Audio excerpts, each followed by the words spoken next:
ده قصر ديلي يزعر. ايوه انا بحب المثل ده يعني قوي. ايه بقى؟ ان يعني لما حد يجي يقوم قايل لك لا انا بس مش هعمل، صح؟ وهو ده معناه ولا لا؟ انا ما قلتش حاجه صح. زي يعني ها. تقريبا لما حد يجي يقول انا عارفه السيتويشن اللي بيتقال فيه. ايه هو السيتويشن؟ قول لما السيتويشن. بيجي تقريبا حد أيوة.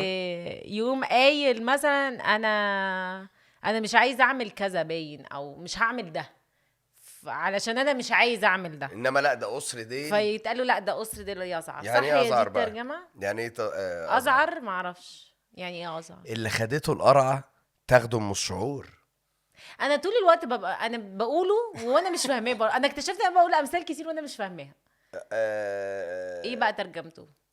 ده هو ده. ايه ده على بعضه. ايه ان خدته القرعه تاخده من مشاعر، ده قصر ديل يزعر للسخريه من المحاولات اليائسه.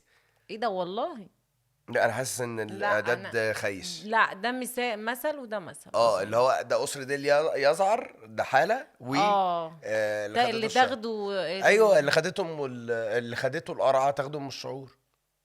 يعني ايه؟ يعني ايه بقى يعني ايه يا جماعه بجد؟ يعني ايه؟ عشان انا يعني مش عارفه. انا احترت فيه. انا احترت في المثل ده جدا وطول عمري بحبه برضو. ايوه انا بحب اصلا الامثال. ايوه مبين.